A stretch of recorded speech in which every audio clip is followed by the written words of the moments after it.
Bar council লিখিত পরীক্ষায় penal কোডের একটা টপিক থেকে কিন্তু প্রত্যেক বছরই প্রশ্ন আসে এবং সেই টপিকটার নাম হচ্ছে যে কালপেবল হোমিসাইড এবং হচ্ছে মার্ডার।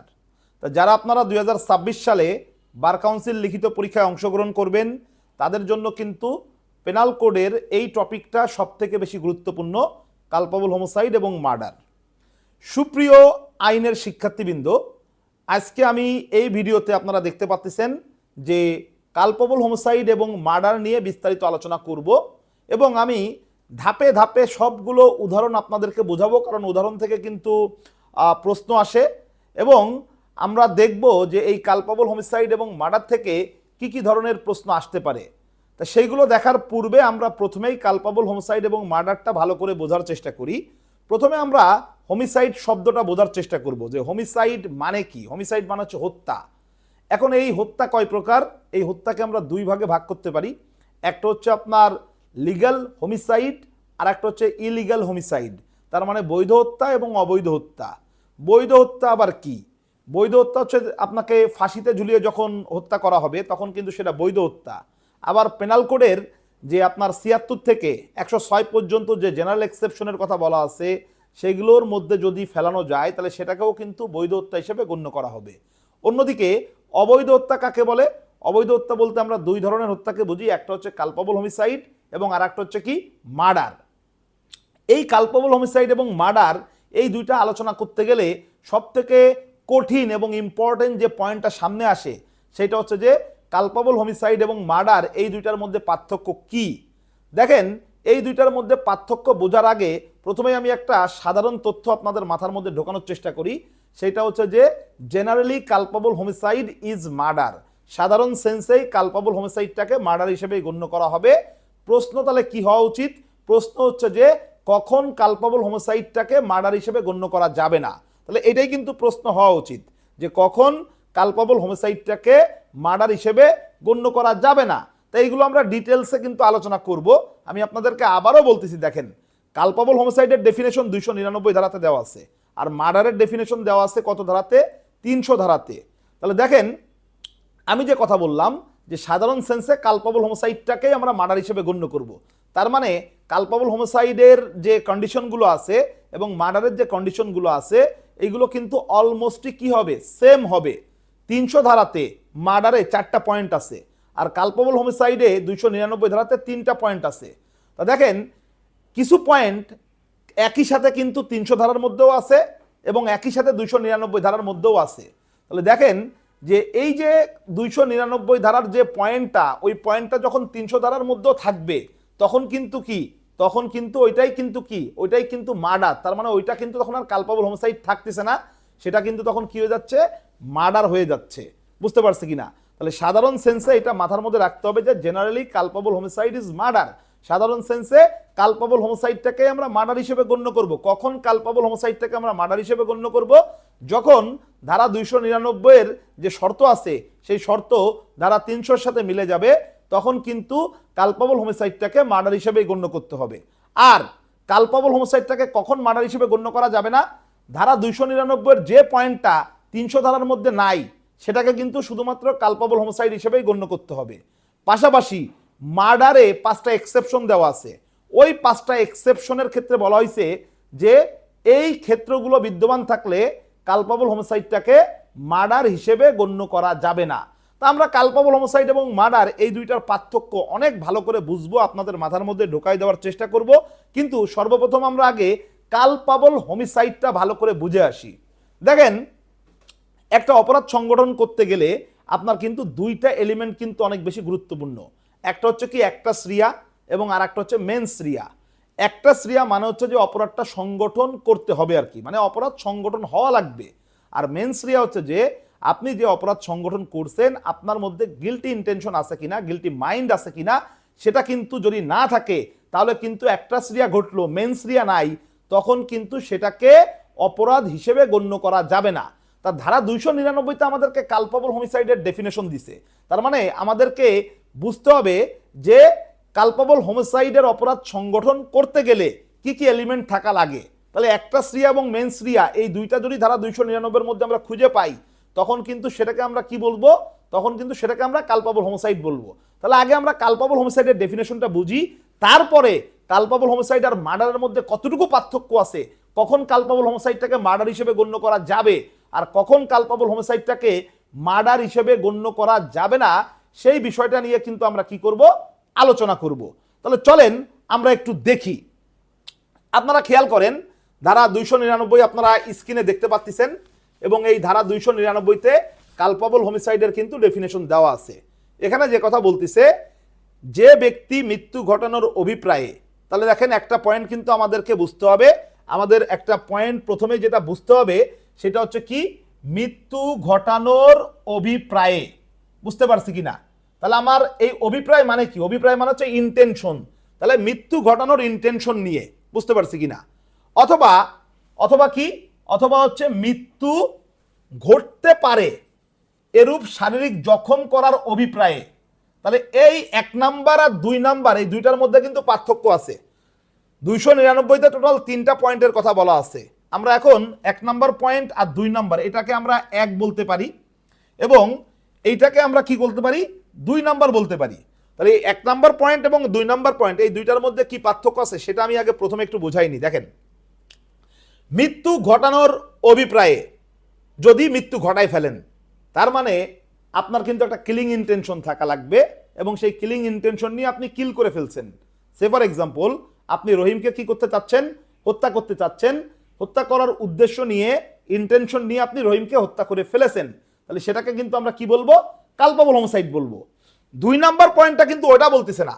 2 নাম্বার পয়েন্ট বলতেছে মৃত্যু ঘটতে পারে এরূপ শারীরিক জখম করার অভিপ্রায়ে। তার মানে এইবার কিন্তু আপনার কি নাই, আপনার কিন্তু কিলিং ইন্টেনশন নাই। ঠিক আছে, আপনি কিন্তু কিলিং ইন্টেনশন নিয়ে কিলিং করতেছেন না, আপনি কি করতেছেন, আপনি হচ্ছে ইন্টেনশনালি, ইচ্ছাকৃতভাবে আপনি বডিলি ইনজুরি করতেছেন এবং আপনি ইচ্ছাকৃতভাবে যে বডিলি ইনজুরিটা আপনি করলেন, সেই বডিলি ইনজুরি করার ফলে যদি মনে করেন ওই রহিম মরে যায়, পরবর্তীতে সে মারা গেছে, তাহলে সেটাও কি হবে, কালপাবল হোমিসাইড হবে। তাহলে 1 নাম্বার আর 2 নাম্বার পয়েন্টের মধ্যে পার্থক্য কি, 1 নাম্বার পয়েন্টে আমি রহিমকে হত্যা করব, হত্যা করে ফেলেছি। 2 নাম্বার পয়েন্টে কি, 2 নাম্বার পয়েন্ট হচ্ছে যে আমি রহিমকে বডিলি ইনজুরি করব, ঠিক আছে, ইন্টেনশনালি, ইচ্ছাকৃতভাবে, এবং আমি ইচ্ছাকৃতভাবে রহিমকে বডিলি ইনজুরি করে ফেললাম, রহিম মারা গেল। দুইটার ফলাফলই কি হবে, কালপাবল হোমিসাইড হবে। 1 নাম্বার পয়েন্টের ক্ষেত্রে এটা পরবর্তীতে মার্ডারে চলে যাবে, যখন আমরা 300 ধারা পড়ব তখন আপনারা এই বিষয়টা একেবারেই ক্লিয়ার হবেন। আমরা 3 নাম্বার পয়েন্টে চলে আসি। খেয়াল করে দেখেন, এরূপ জ্ঞান থাকা সত্ত্বেও, এরূপ জ্ঞান থাকা সত্ত্বেও কোনো কাজ করে মৃত্যু ঘটায়। তাহলে 3 নাম্বার যে পয়েন্টটা, সেই 3 নাম্বার পয়েন্টটা কিন্তু আমাদেরকে নলেজের কথা বলতেছে। বুঝতে পারছেন কিনা, যে আপনি জ্ঞান সহকারে কোনো কাজ করছেন, তাহলে ইন্টেনশন নাই কিন্তু এখন নলেজ, আপনি জ্ঞান সহকারে কোনো কাজ করছেন এবং আপনি এই জ্ঞান সহকারে কাজ করছেন, এটার ফলে কি হয়েছে, এটার ফলে একজন মানুষ মারা গেছে, এটাও কি হবে, কালপাবল হোমিসাইড হবে। এখন আমরা 299 ধারার উদাহরণগুলো একটু দেখব। চলেন আমরা 299 ধারার উদাহরণগুলো আমরা একটু দেখার চেষ্টা করি। আপনারা স্ক্রিনে সবাই একটু ভালো করে খেয়াল করেন। এখানে দেখেন, এখানে আমরা বইয়ের যতগুলো উদাহরণ আছে, মূল বিয়ার অ্যাক্ট সেটার যতগুলো উদাহরণ আছে, সবগুলো উদাহরণই কিন্তু আমরা কি করেছি, আমরা কিন্তু আপনাদেরকে স্ক্রিনে দেখাচ্ছি। শুধু পার্থক্য হচ্ছে যে আমরা উদাহরণগুলো একটু সহজ ভাষায় লিখছি। হুবহু বইতে যা আছে, মূল বিয়ার অ্যাক্টে যে উদাহরণ সেটাই আমরা লিখেছি, বাট আমরা একটু সহজ ভাষায় লিখেছি এবং আমরা খর জায়গায় কামরুল, তারপর হচ্ছে মোস্তাফিজুর, ঠিক আছে, বিভিন্ন নাম দিছি যাতে করে আপনাদের বুঝতে সহজ হয়। আমি এখন যে জিনিসটা দেখে পড়াচ্ছি, এইটা হচ্ছে আমাদের লেকচার শিট এবং এই লেকচার শিটটা আপনারা পরবর্তীতে আমাদের যে অফিসের যে নাম্বার আছে সেই নাম্বারে আপনারা কল করে লেকচার শিট আপনারা অর্ডার করতে পারবেন, কিনতে পারবেন। বাট আমি এখন আপনাদেরকে দেখাচ্ছি যে জিনিসটা কত সহজ ওয়েতে আমরা আপনাদেরকে বোঝাতে পারি। খেয়াল করেন, এখানে উদাহরণ ক, উদাহরণ কতে আমরা দেখব, উদাহরণ কতে আমরা যে জিনিসটা দেখব, ঠিক আছে, উদাহরণ কতে আমরা যে জিনিসটা দেখব, খেয়াল করেন, কামরুল হাসান একটি গর্তের ওপর লাঠি ও ঘাস বিছিয়ে রাখে এই অভিপ্রায়ে যে এর ফলে মৃত্যু ঘটবে, অথবা এই জ্ঞানে যে এর ফলে মৃত্যু ঘটার সম্ভাবনা আছে। জয়নাল আবেদিন উক্ত মাটি শক্ত মনে করে তার ওপর দিয়ে হাঁটার সময় গর্তে পড়ে যায় এবং মারা যায়। কামরুল হাসান দণ্ডনীয় নরহত্যার অপরাধ করেছে। তাহলে আমাদের এই যে ক নম্বর উদাহরণটা, সেটা আমি একটু সংক্ষেপে আপনাদেরকে বুঝাই। কামরুল হাসান কি করছে? কামরুল হাসান হচ্ছে যে একটা গর্তের উপরে ঘাস বিছাই রাখছে। উদ্দেশ্য কি ছিল? উদ্দেশ্য ছিল জয়নুল আবেদিন কি করবে? জয়নুল আবেদিন বুঝতে পারবে না যে ওখানে একটা গর্ত আছে। জয়নুল আবেদিন মনে করবে না এই জায়গার উপর দিয়ে তো হাঁটা যায়। তাহলে কামরুল হাসানের উদ্দেশ্য ছিল যে জয়নুল আবেদিন ওই গর্তের উপর দিয়ে হেঁটে যাবে এবং হেঁটে যেয়ে ওই গর্তের মধ্যে সে পড়ে যাবে, পড়ে গিয়ে সে কি করবে? মৃত্যুবরণ করবে। তাহলে দেখেন এখানে কিন্তু জয়নুল আবেদিন কি করছে? জয়নুল আবেদিন কিন্তু এখানে গর্তের মধ্যে পড়ে গিয়েছে এবং গর্তের মধ্যে পড়ে গিয়ে জয়নুল আবেদিন কি হয়েছে? মারা গেছে। একটা শ্রিয়া আর মেন শ্রিয়া দুইটাই কিন্তু এখানে কি হয়েছে? হ্যাভ ডান, কমপ্লিট হয়েছে। এখানে কামরুল হাসানের যে একটা শ্রিয়া সেটা তো সে করছেই, সে গর্ত খুঁড়ছে। আর মেন শ্রিয়া কি? কিসের জন্য সে গর্ত খুঁড়ছে? সে গর্ত খুঁড়ছে জয়নুল আবেদিন কি করবে? ওইটাকে শক্ত মাটি মনে করে ওইটার উপর দিয়ে হেঁটে যাবে এবং ওই গর্তের মধ্যে পড়বে, পড়ে মারা যাবে। বুঝতে পারছি কিনা খেয়াল করেন। তাহলে এখানে কিন্তু যদি এই উদাহরণটাই যদি আপনাদেরকে তুলে দেয়, এই উদাহরণটা যদি আপনাদেরকে তুলে দেয়, তাহলে সেই ক্ষেত্রে যে বিষয়টা দাঁড়াচ্ছে, সেটা হচ্ছে কি? সেটা হচ্ছে যে আপনাদেরকে এই উদাহরণটা তুলে দিয়ে বলতে পারে যে এখানে নিন্দনীয় নরহত্যার অপরাধ সংঘটিত হয়েছে কি হয়নি। তাহলে আপনারা এটা পড়ে দেখলেন যে একটা শ্রিয়া এবং মেন শ্রিয়া দুইটাই যেহেতু আছে, তাহলে এখানে কি হয়েছে? নিন্দনীয় নরহত্যার অপরাধ সংঘটিত হয়েছে। আমরা কিন্তু এখন দেখতেছি যে নিন্দনীয় নরহত্যার অপরাধ সংঘটিত হয়েছে কি হয়নি। মার্ডারে কিন্তু আমরা এখনো যাইনি। আমরা 299 ধারা আগে ভালো করে প্রত্যেকটা উদাহরণ, প্রত্যেকটা ব্যাখ্যা আমরা ভালো করে বুঝবো, এরপর আমরা 300 ধারাতে যাব।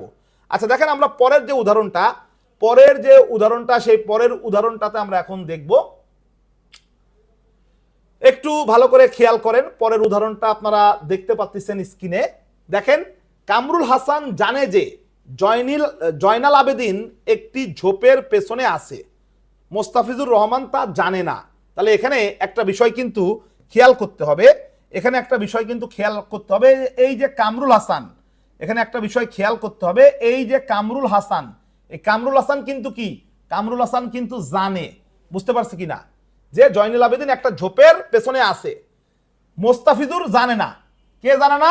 মোস্তাফিজুর জানে না। কামরুল হাসান জানে যে জয়নুল আবেদিন একটি ঝোপের আড়ালে আছে। বুঝতে পারছি কিনা?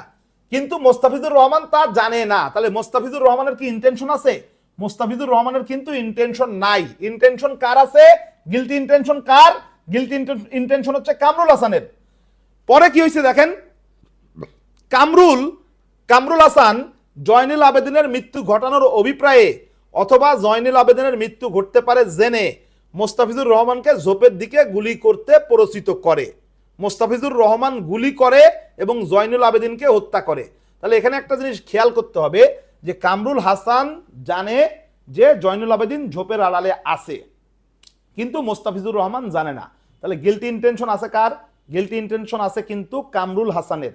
মোস্তাফিজুর রহমান একটা শ্রিয়া ঘটাইছে, তার মানে অপরাধটা সংগঠন করছে, কিন্তু মোস্তাফিজুর রহমান যেহেতু জানতো না যে জয়নুল আবেদিন ঝোপের আড়ালে আছে, তাহলে তার কিন্তু কোনো এখানে গিলটি ইন্টেনশন নাই। যেহেতু মোস্তাফিজুর রহমানের গিলটি ইন্টেনশন নাই, তাহলে মোস্তাফিজুর রহমান এখানে কি? নিন্দনীয় নরহত্যার অপরাধ করেনি। কিন্তু কামরুল হাসান তো জানতো যে কামরুল হাসান তো জানতো যে জয়নুল আবেদিন কি আছে? ঝোপের আড়ালে আছে। বুঝতে পারছি কিনা? তাহলে এই ক্ষেত্রে কি হবে? এই ক্ষেত্রে কামরুল হাসানের যে কাজটা সেটাকে কিন্তু আমরা নিন্দনীয় নরহত্যার অপরাধ হিসেবে গণ্য করতে পারবো। তাহলে আমি আবারও বলতেছি যে বিষয় যেটা দাঁড়াচ্ছে সেটা হচ্ছে কি? সেটা হচ্ছে যে কামরুল হাসান জানে যে ঝোপের আড়ালে জয়নুল আবেদিন আছে, মোস্তাফিজুর রহমান সেটা জানে না। কামরুল হাসান মোস্তাফিজুর রহমানকে গুলি করতে বলে, মোস্তাফিজুর রহমান গুলি করে। মোস্তাফিজুর রহমানের কোনো গিল্ট ইন্টেনশন ছিল না, সে শুধু একটা শ্রিয়াটা ঘটাইছে, মেন শ্রিয়া নাই। বাট কামরুল হাসানের কি আছে? কামরুল হাসানের কিন্তু দুইটাই আছে। সে মোস্তাফিজুর রহমানকে দিয়ে একটা শ্রিয়া ঘটাইছে এবং কামরুল হাসান জানতো যে জয়নুল আবেদিন ঝোপের আড়ালে আছে। তাহলে এই ক্ষেত্রে কামরুল হাসানের কাজটা কি হবে? নিন্দনীয় নরহত্যার অপরাধ হবে। কিন্তু মোস্তাফিজুর রহমানের যে কাজটা সেটা কিন্তু কি হবে না? মোস্তাফিজুর রহমানের যে কাজটা সেটা কিন্তু নিন্দনীয় নরহত্যার অপরাধ হিসেবে গণ্য হবে না। আমরা পরের উদাহরণে চলে যাব। দেখেন, কামরুল হাসান একটি মোড়ক চুরি ও হত্যার উদ্দেশ্যে সেটিকে লক্ষ্য করে গুলি ছুড়লে ঝোপের পেছনে থাকা মোস্তাফিজুর রহমান নিহত হয়। কামরুল হাসান জানতো না যে সে সেখানে ছিল। এখানে যদিও কামরুল হাসান একটি বেআইনি কাজ করেছিল, তবুও সে দণ্ডনীয় নরহত্যার দায়ে দোষী নয়, কারণ তার মোস্তাফিজুর রহমানকে হত্যা করার অভিপ্রায় ছিল না, অথবা সে এমন কোনো কাজ করেনি যা মৃত্যু ঘটাতে পারে বলে সে জানতো। তাহলে দেখেন, এই যে উদাহরণগুলো, এই উদাহরণগুলোর থেকেই কিন্তু কি আসে, এই উদাহরণগুলোর থেকেই কিন্তু প্রশ্ন আসে। এবং আপনারা উদাহরণগুলোর ভাষাগুলো অনেক বেশি কঠিন হওয়ার কারণে উদাহরণগুলো অনেক সময় পড়েন না, স্কিপ করে চলে যান। পরবর্তীতে পরীক্ষার যখন প্রশ্ন আসে তখন আপনাদের কাছে মনে হয় যে অনেক কঠিন প্রশ্ন এসেছে, কিন্তু বিষয়টা কিন্তু এরকম না। এখানে কিন্তু আমরা বইয়ের যে উদাহরণগুলো সেগুলো কিন্তু আমরা আমাদের সহজ ভাষায় জাস্ট আমরা এখানে তুলে ধরেছি। খেয়াল করেন, কামরুল হাসান একটি মোড়ক চুরি ও হত্যার উদ্দেশ্যে, তাহলে কামরুল হাসানের উদ্দেশ্য কি ছিল? কামরুল হাসানের উদ্দেশ্য ছিল মোড়ক চুরি ও হত্যা। কাকে হত্যা করা? মোড়ককে চুরি করবে আর মোড়ককেই কি করবে? সে মোড়ককেই হত্যা করবে। বুঝতে পারছি কিনা? তাহলে এই মোড়ক চুরি আর হত্যা করার উদ্দেশ্য ছিল। তা সে ওই মোড়ক চুরি এবং হত্যা করার উদ্দেশ্যেই সে কি করছে? সে কিন্তু গুলি ছুটছে। বুঝতে পারছি কিনা? এখন ঝোপের পিছনে খেয়াল করেন, খেয়াল করেন যে এখন এই যে ঝোপের পিছনে থাকা মোস্তাফিজুর রহমান নিহত হইছে। কামরুল হাসান কি জানতো? কামরুল হাসান কিন্তু জানতো না। তাহলে কামরুল হাসান কিন্তু একটা বেআইনি কাজ করছে। এই যে মোড়ক চুরি করার উদ্দেশ্যে মোড়কের পিছনে গুলি ছোড়া, এটা কিন্তু একটা বেআইনি কাজ। বাট আমাদের প্রশ্ন হচ্ছে যে এখানে নিন্দনীয় নরহত্যার অপরাধ সংঘটিত হয়েছে কি হয়নি। প্রশ্ন হচ্ছে যে কামরুল হাসান যেহেতু জানতো না যে ঝোপের আড়ালে কেউ লুকাই আছে, সেহেতু তার এখানে নিন্দনীয় নরহত্যার অপরাধ সংঘটিত হয়নি। কিন্তু দেখেন, পরীক্ষার হলে যখন এই প্রশ্ন আসবে আপনার মাথায় কিন্তু প্যাচ লাগবে, আপনার কাছে মনে হবে সে তো গুলি করছে, এটা তো একটা বেআইনি কাজ। অবশ্যই, ডেফিনেটলি এটা হচ্ছে একটা ইলিগাল কাজ, অবৈধ কাজ, বেআইনি কাজ। কিন্তু হত্যা করার ইন্টেনশন যদি না থাকে তাহলে কালপাবল হোমোসাইড হবে না। তার কারণ কি? তার কারণ হচ্ছে যে আন্ডার সেকশন 299, তার মানে 299 ধারাতে স্পষ্ট করে বলে দিছে যে আপনার কি থাকা লাগবে? গিলটি ইন্টেনশন থাকা লাগবে, অথবা আপনার কি থাকা লাগবে? গিলটি নলেজ থাকা লাগবে। বুঝতে পারছি কিনা? এই জিনিসগুলো কিন্তু আপনার মধ্যে থাকা লাগবে। আচ্ছা, আমরা পরের উদাহরণে চলে যাব। উদাহরণ আমরা 3টা পড়ে ফেলছি। এখন আমরা ব্যাখ্যা দেখব। ব্যাখ্যা আশা করি আপনারা স্ক্রিনে দেখতে পাচ্ছেন। ব্যাখ্যা দেখেন, এই ব্যাখ্যাগুলো কিন্তু আপনাদেরকে ভালো করে পড়তে হবে। এই ব্যাখ্যাগুলো সম্পর্কে যখন আপনার ধারণাটা ভালো থাকবে তখন কিন্তু আপনি দেখবেন কি আপনি খুব সহজে বুঝতে পারতেছেন। ব্যাখ্যাতে দেখেন, ব্যাখ্যা 1-এ বলতেছে যে ব্যক্তি কোনো ব্যাধি, রোগ বা শারীরিক দুর্বলতায় ভোগা অন্য কোনো ব্যক্তিকে শারীরিক জখম করে তার মৃত্যুর গতি ত্বরান্বিত করে, সে তার মৃত্যু ঘটিয়েছে বলে গণ্য হবে। তাহলে একটু খেয়াল করতে হবে, যে ব্যক্তি কোনো ব্যাধি, তার মানে কেউ যদি কোনো ব্যাধিতে আক্রান্ত থাকে, কেউ যদি কোনো ব্যাধিতে আক্রান্ত থাকে, তাহলে সেই ক্ষেত্রে রুলসটা কি আমাদেরকে কিন্তু বুঝতে হবে। দেখেন, এখানে ব্যাধির কথা বলছে, রোগের কথা বলছে, বা শারীরিক দুর্বলতায় ভোগা অন্য কোনো ব্যক্তিকে শারীরিক জখম করে তার মৃত্যুর গতি ত্বরান্বিত করে, সে তার মৃত্যু ঘটিয়েছে বলে কি হবে? গণ্য হবে। মনে করেন যে রহিম নামের একজন ব্যক্তি, তার 104 ডিগ্রি জ্বর, এবং তার ওই 104 ডিগ্রি জ্বর অবস্থায় আমি তাকে 2টা ঘুষি মারলাম। আমার 2টা ঘুষির ফলে যে সে মারা গেছে বিষয়টা এরকম না। তার 104 ডিগ্রি জ্বর ছিল, ওই অবস্থায় আমি আরো 2টা তাকে ঘুষি মারছি। তার কি হয়েছে? তার যে শারীরিক কন্ডিশন, সেই শারীরিক কন্ডিশনের যে খারাপ অবস্থা, সেটাকে আমি অ্যাগ্রাভেট করছি, ত্বরান্বিত করছি, এবং এর ফলে যদি মৃত্যু ঘটে যায় তাহলে কিন্তু আমার অপরাধ কিন্তু নিন্দনীয় নরহত্যার অপরাধ হবে। বুঝতে পারছি কিনা? এই ব্যাখ্যা দ্বারা কিন্তু সেটাই বোঝানো হয়েছে। তারপরে আমরা চলে যাব, দেখেন ব্যাখ্যা 2 একটু খেয়াল করেন। যেখানে শারীরিক জখমের মাধ্যমে মৃত্যু ঘটে, সেখানে যে ব্যক্তি উক্ত জখম করেছে সেই মৃত্যু ঘটিয়েছে বলে গণ্য হবে, যদিও যথাযথ প্রতিকার এবং দক্ষ চিকিৎসার মাধ্যমে সেই মৃত্যু রোধ করা সম্ভব হতো। আমি আপনাদেরকে একটা লাইন এখন আন্ডারলাইন করে দিব। দেখেন, যদিও যথাযথ প্রতিকার এবং দক্ষ চিকিৎসার মাধ্যমে সেই মৃত্যু রোধ করা সম্ভব হতো। এই এতটুকু কিন্তু ইম্পর্টেন্ট বিষয়। বুঝতে পারছি কিনা? দেখেন ব্যাখ্যা 2তে কি বলছে, যেখানে শারীরিক জখমের মাধ্যমে মৃত্যু ঘটে সেখানে যে ব্যক্তি উক্ত জখম করেছে সেই মৃত্যু ঘটিয়েছে বলে গণ্য হবে, যদিও যথাযথ প্রতিকার এবং দক্ষ চিকিৎসার মাধ্যমে সেই মৃত্যু রোধ করা সম্ভব হতো। আমি একটা এক্সাম্পল দিচ্ছি। মনে করেন রহিম নামের একজন ব্যক্তিকে আমি ছুরি দিয়ে আঘাত করলাম। এখন আমি যে রহিম নামের একজন ব্যক্তিকে ছুরি দিয়ে আঘাত করলাম, মনে করেন যে সে প্রায় 2 দিন নদীর পাড়ে শুয়েছিল। 2 দিন ধরে তার শরীরে রক্তক্ষরণ হয়েছে এবং এই 2 দিন ধরে তার শরীরে রক্তক্ষরণ হওয়ার ফলে রহিম মারা গিয়েছে। আমি এই কথা বলার আমার কোনো সুযোগ নাই, এই কথা বলার আমার কোনো সুযোগ নাই যে যথাযথ প্রতিকার এবং দক্ষ চিকিৎসা যদি রহিমের করা হতো, বুঝেন, কিন্তু এই কথা কিন্তু আমার কি নাই, এই কথা কিন্তু আমার বলার সুযোগ নাই। যদিও যথাযথ প্রতিকার এবং দক্ষ চিকিৎসার মাধ্যমে সেই মৃত্যু রোধ করা যেত, এই কথাকে আমি বলতে পারবো? আমি কিন্তু এই কথা বলতে পারবো না। আমি বলতে পারবো না যে ও তো 2 দিন নদীর পাড়ে শুয়েছিল, রক্তক্ষরণ হয়েছে, এর ফলে মারা গেছে।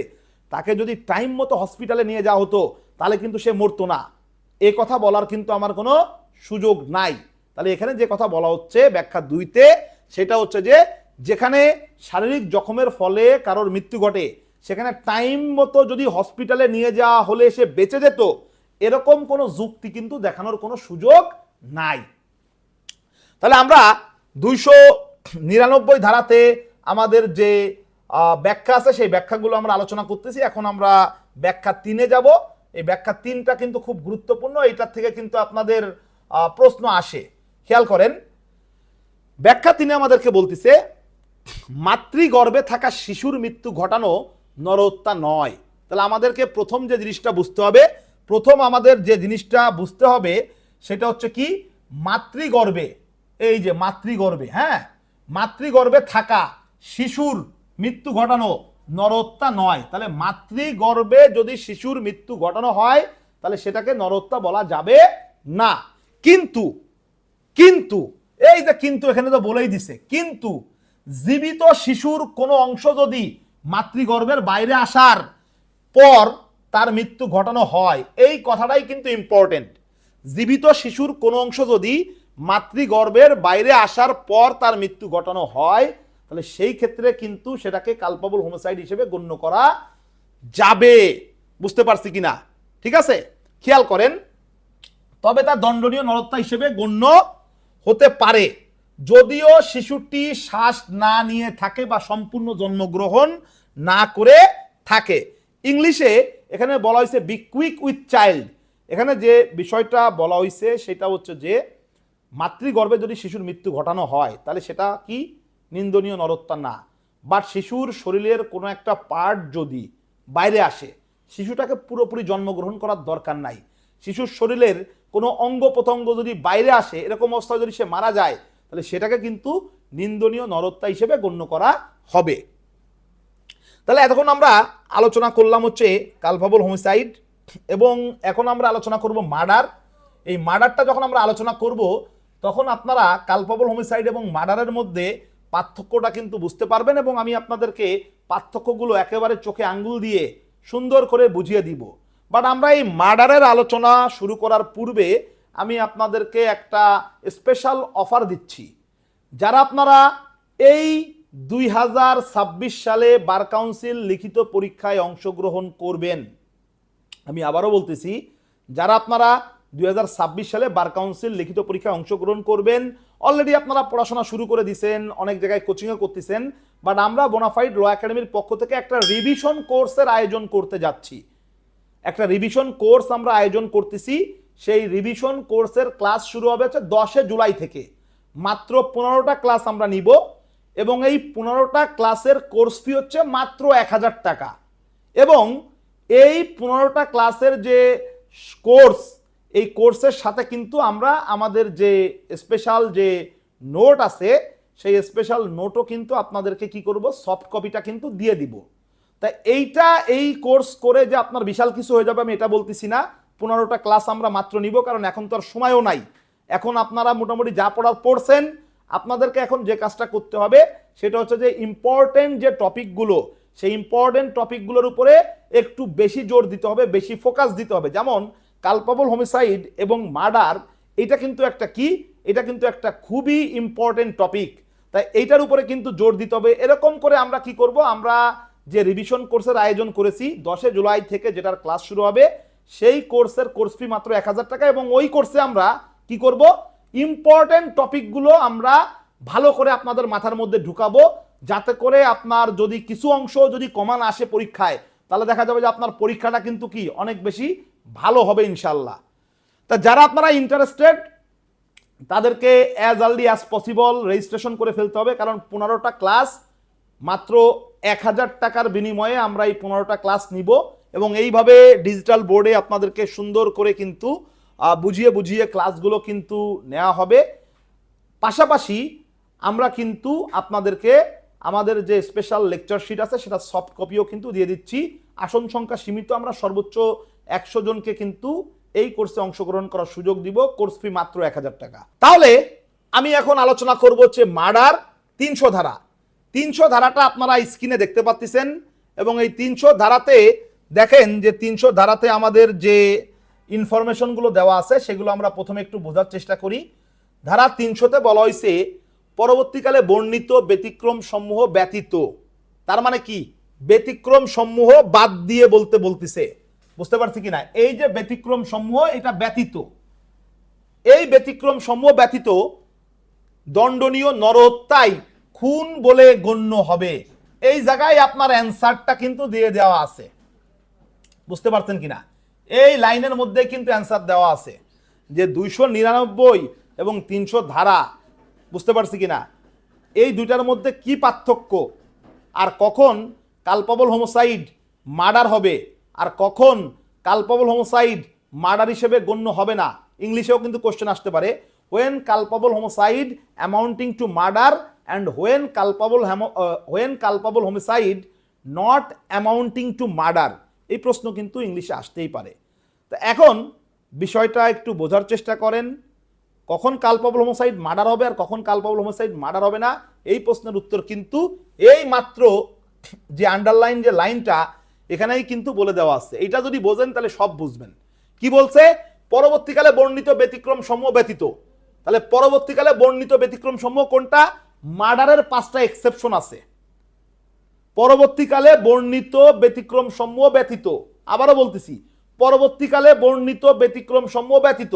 তাহলে এই যে পরবর্তীকালে বর্ণিত ব্যতিক্রম সমূহ, কোন ব্যতিক্রম সমূহের কথা বলা হচ্ছে? মার্ডারের যে 5টা এক্সেপশন আছে সেই 5টা এক্সেপশন বাদ দিয়ে এখানে কিন্তু স্পষ্ট করে বলে দিচ্ছে দণ্ডনীয় নরহত্যায় খুন বলে গণ্য হবে। আমি কি আপনাদেরকে ক্লাসের শুরুতে বলেছিলাম না, জেনারেলি কালপাবল হোমোসাইড ইজ মার্ডার। সাধারণ সেন্সে কালপাবল হোমোসাইডটাকে আমরা কি হিসেবে গণ্য করব? মার্ডার হিসেবে গণ্য করব। শুধুমাত্র মার্ডারের যে 5টা এক্সেপশন আছে সেই 5টা এক্সেপশনের ক্ষেত্রে কালপাবল হোমোসাইডটাকে মার্ডার হিসেবে গণ্য করা যাবে না। আচ্ছা, এইটা তাহলে দেখেন আমরা বুঝলাম। আর কালপাবল হোমোসাইড আর মার্ডারের মধ্যে কি পার্থক্য? কালপাবল হোমোসাইড আর মার্ডারের মধ্যে পার্থক্য কিন্তু মূলত একটা, সেটা হচ্ছে যে ডিগ্রিজ অফ প্রবাবিলিটিস। মৃত্যু ঘটার সম্ভাবনা বেশি এবং মৃত্যু ঘটার সম্ভাবনা কম, বুঝতে পারছি কিনা? মৃত্যু ঘটার সম্ভাবনা যখন বেশি থাকবে তখন সেটাকে আমরা কি বলবো? কালপাবল হোমোসাইড বলবো। মৃত্যু ঘটার সম্ভাবনা যখন কম থাকবে তখন সেটাকে আমরা কি বলবো? মার্ডার হিসেবে গণ্য করব।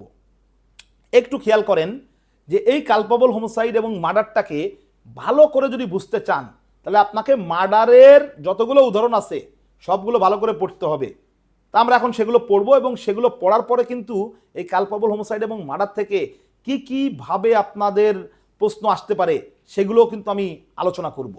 খেয়াল করি আমরা, যদি যে কাজের দ্বারা মৃত্যু ঘটানো হয়েছে সেই কাজটি মৃত্যু ঘটানোর অভিপ্রায়ে করা হয়ে থাকে, তাহলে আমরা এটা বুঝলাম যে যে কাজের দ্বারা মৃত্যু ঘটানো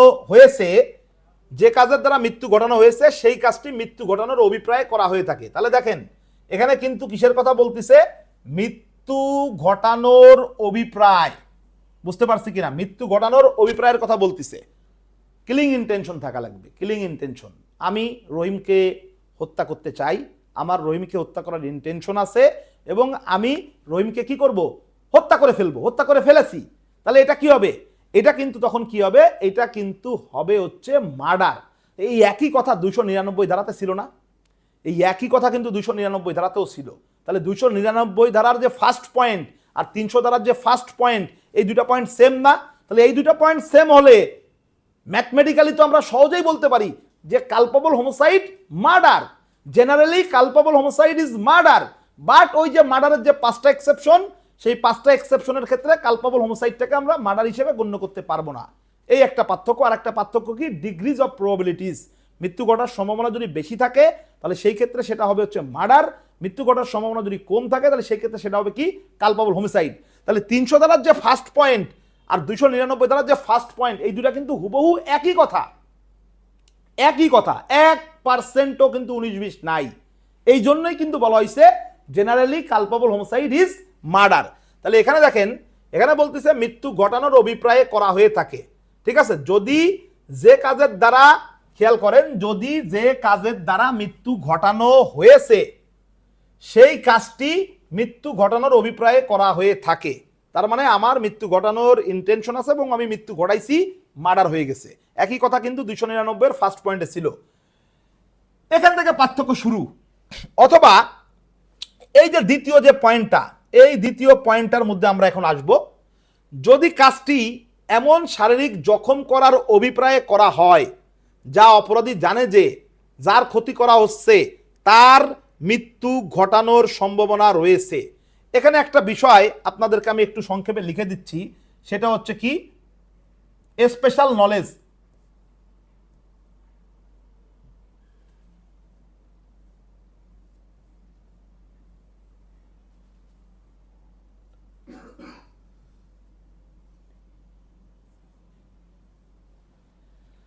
স্পেশাল নলেজ এই শব্দটা কেন লিখলাম সেটা আমি আপনাদেরকে এখন বুঝাবো। মনে করেন একজন ব্যক্তি দুরারোগ্য রোগে আক্রান্ত, আমি জানি না সেই ব্যক্তি দুরারোগ্য রোগে আক্রান্ত, আমি যদি না জানে তাকে মারধর করি এবং সেটার ফলে যদি সে মৃত্যুবরণ করে তাহলে কিন্তু সেটা কি? সেটা কিন্তু কালপেবল হোমিসাইড। বাট আমার যদি স্পেশাল নলেজ থাকে, আমার যদি স্পেশাল নলেজ থাকে যে ওই ব্যক্তি দুরারোগ্য রোগে আক্রান্ত, ওই ব্যক্তির করোনা হইছে, ওই ব্যক্তির মনে করেন যে এইডস হইছে, ওই ব্যক্তি এমন একটা বা মৃগা রোগী, সে এমন একটা রোগে আক্রান্ত, সেটা নলেজ আমি আছে, মানে সেটা নলেজ আমার আছে, সেটা আমি আগের থেকেই জানি। এরকম স্পেশাল নলেজ যদি আমার থাকে এবং তারপরে যদি আমি কোনো ব্যক্তিকে আঘাত করি এবং তার ফলে যদি ওই ব্যক্তির মৃত্যু ঘটে, তাহলে সেই ক্ষেত্রে সেটা কি হবে? সেই ক্ষেত্রে সেটা কিন্তু মার্ডার হিসেবে গণ্য হবে। তাহলে দেখেন, আমার যখন সাধারণ জ্ঞান আছে, এই সাধারণ জ্ঞান সহকারে যখন আমি কোনো ব্যক্তির মৃত্যু ঘটাবো তখন কিন্তু সেটাকে নিন্দনীয় নরহত্যা হিসেবে গণ্য করতে হবে।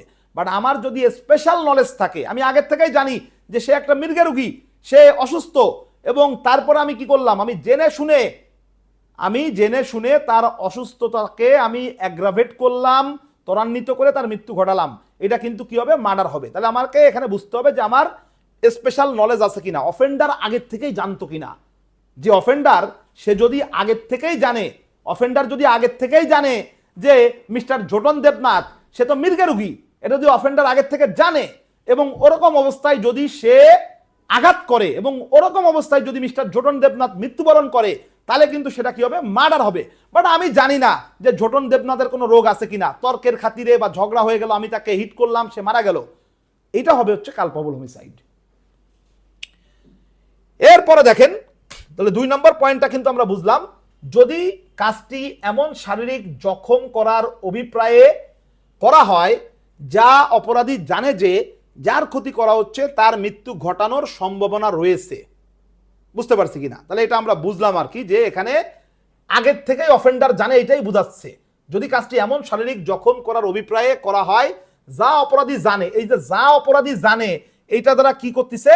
এই যা অপরাধী জানে, এই যা অপরাধী জানে যে, তার মানে কি? অফেন্ডার আগের থেকেই জানে যে যার ক্ষতি করা হচ্ছে তার মৃত্যু ঘটানোর সম্ভাবনা রয়েছে। আমি জানি যে মিস্টার জোটন দেবনাথ মৃগা রোগী এবং এরকম অবস্থায় আমি তাকে যদি আঘাত করি তাহলে আমি এটাও জানি যে তার মৃত্যু ঘটার কি আছে? সম্ভাবনা আছে।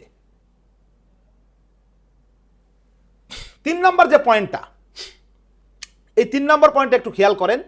যদি কোনো ব্যক্তি এমন শারীরিক জখম করে, যদি কোনো ব্যক্তি এমন শারীরিক জখম করার অভিপ্রায়ে কাজটি করা হয়, যদি কোনো ব্যক্তিকে এমন শারীরিক জখম করার অভিপ্রায়ে কাজটি করা হয় এবং যে জখমটি করার ইচ্ছা ছিল তা প্রকৃতির স্বাভাবিক নিয়মে মৃত্যু ঘটানোর জন্য পর্যাপ্ত হয়। জাস্ট এই লাইনটা আমাদেরকে বুঝতে হবে, প্রকৃতির স্বাভাবিক নিয়মে মৃত্যু ঘটানোর জন্য পর্যাপ্ত হয়, এই লাইনটা আমাদেরকে কি করতে হবে, বুঝতে হবে, আর কিছুই না। দেখেন এখানেও কিন্তু আমাদের 299 ধারার সাথে পার্থক্য আছে। কি পার্থক্য আছে 299 ধারার সাথে আমাদের? এখানে আমরা কিন্তু 299 ধারাতে পড়ছিলাম, 299 ধারাতে আমরা পড়েছিলাম যে ইন্টেনশনালি যদি বডিলি ইনজুরি করা হয় এবং সেই বডিলি ইনজুরিটা আমি ইন্টেনশনালি করছি, মৃত্যু ঘটানোর জন্য করিনি, আমি বডিলি ইনজুরিটা কি করছি, ইন্টেনশনালি করছি, মৃত্যু ঘটানোর জন্য না, ঠিক আছে। বাট আমি তাকে যে বডিলি ইনজুরিটা করছি, ঠিক আছে, সেই বডিলি ইনজুরির ফলে পরবর্তীতে সে কি হয়েছে, পরবর্তীতে সে মারা গেছে, তার মানে কি তার মৃত্যু ঘটার সম্ভাবনা ছিল, মৃত্যু ঘটার সম্ভাবনা, সম্ভাবনা শব্দটা ইম্পর্টেন্ট, তাহলে ওইটা হচ্ছে কালপাবল হোমিসাইড। বাট এই 300 ধারাতে এসে কি বলতেছে দেখেন, 300 ধারাতে এসে বলতেছে যে এমন শারীরিক জখম করার অভিপ্রায়ে কাজটি করা হয়, প্রকৃতির স্বাভাবিক নিয়মে মৃত্যু ঘটানোর জন্য পর্যাপ্ত হয়। তার মানে আমি এমন আঘাত করব যে আঘাতের ফলে প্রকৃতির স্বাভাবিক নিয়মে একজন মানুষের মৃত্যু ঘটে। দুইটা জিনিস কিন্তু এক না। 299 ধারাতে বলা হয়েছে যে ইন্টেনশনালি বডিলি ইনজুরি করতেছে, 300 ধারাতেও বলতেছে ইন্টেনশনালি বডিলি ইনজুরি করতেছে। বাট 299 ধারার যে ইন্টেনশনালি বডিলি ইনজুরি, সেটা হচ্ছে কি মৃত্যু ঘটার সম্ভাবনা তৈরি হচ্ছে, তার মানে মৃত্যু ঘটতে পারে নাও ঘটতে পারে, আঘাতের ধরনটা এমন মৃত্যু ঘটতেও পারে নাও ঘটতে পারে। বাট 300 ধারাতে যে আঘাতটা করা হচ্ছে ইন্টেনশনালি, দুই জায়গায় ইন্টেনশনালি আঘাত করতেছে, এটা নিয়ে কোনো ডাউট নাই। বাট 300 ধারাতে যে আঘাতটা করা হচ্ছে ইন্টেনশনালি, সেখানে কিন্তু কি প্রকৃতির স্বাভাবিক নিয়মে একজন মানুষের মৃত্যু ঘটতেছে। তাহলে এই দেখেন মৃত্যু ঘটার সম্ভাবনা আছে আর নাই, আর প্রকৃতির স্বাভাবিক নিয়মে মৃত্যু ঘটা, দুইটা জিনিস কিন্তু এক না। আমি আপনাদেরকে উদাহরণ দিয়ে বিষয়টা একটু বুঝিয়ে দিচ্ছি, তাহলে আপনারা আরো অনেক বেশি ক্লিয়ার হবেন। একটা বিখ্যাত মামলা আছে র্যাক ভার্সেস গোবিন্দ, মামলাটা কিছুক্ষণ পরে আমি আপনাদেরকে স্ক্রিনে দেখাবো। তো দেখেন ওই মামলার যে ঘটনা, 18 বছর বয়সের একটা ছেলে 15 বছর বয়সের একটা মেয়েকে বিয়ে করে এবং তারা যখন সংসার শুরু করলো তখন তাদের সংসারে কিন্তু ঝগড়াঝাটি লেগেই থাকতো। তো একদিন ওই ছেলেটা রাতে বাসায় এসে দরজা যখন নক করলো, তখন মেয়েটা দরজা খুলতে দেরি করলো এবং মেয়েটা যখন দরজাটা দেরি করে খুললো, তখন ছেলেটা মেয়েটাকে একটা লাথি মারলো এবং ওই এক আঘাতেই মেয়েটা মৃত্যুবরণ করলো। দায়রা জজ আদালত ছেলেটার বিরুদ্ধে মার্ডারের চার্জ আনলো এবং ছেলেটাকে দণ্ডবিধির 302 ধারা মোতাবেক মৃত্যুদণ্ড দিল। আপনারা খুব ভালো করে জানেন যখন মৃত্যুদণ্ড দেওয়া হয় তখন এটাকে কনফার্মেশনের জন্য হাইকোর্ট ডিভিশনের কাছে পাঠাতে হয়। তা এইটা যখন 374 ধারা অনুযায়ী, ফৌজদারি কার্যবিধির কথা বলতেছি, ফৌজদারি কার্যবিধির 374 ধারা অনুযায়ী যখন হাইকোর্ট ডিভিশনের কাছে পাঠানো হলো, তখন হাইকোর্ট ডিভিশনের জাস্টিসদের মধ্যে কিন্তু এই মামলা নিয়ে ডিসেন্টিং ওপিনিয়ন দেখা গেল, যে কেউ বলতেছে যে এটা মার্ডার হবে, কেউ বলতেছে এটা কালপাবল হোমিসাইড হবে। পরবর্তীতে এই বিষয়টার সমাধান করলো চিফ জাস্টিস ম্যালভেলি এবং চিফ জাস্টিস ম্যালভেলি এই মামলার আলোকে 299 ধারা এবং 300 ধারার পার্থক্য করলো। চিফ জাস্টিস ম্যালভেলি যেটা বলেছে সেটা হচ্ছে যে আপনার যখন আঘাতের ফলে মৃত্যু ঘটতেও পারে নাও ঘটতে পারে, তখন সেটা কি হবে, তখন সেটা হবে কালপাবল হোমিসাইড। আর আঘাতের ধরনটা যদি এরকম হয় যে ওই আঘাতের ফলে প্রকৃতির স্বাভাবিক নিয়মে একজন মানুষের মৃত্যু ঘটবে, তখন সেটা হবে হচ্ছে মার্ডার।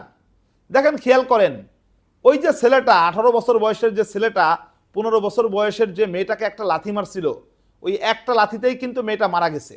ওই লাথিটা যদি আমাকে মারতো আমি তো নাও মরতে পারতাম, রহিমকে যদি মারতো রহিম তো নাও মরতে পারতো।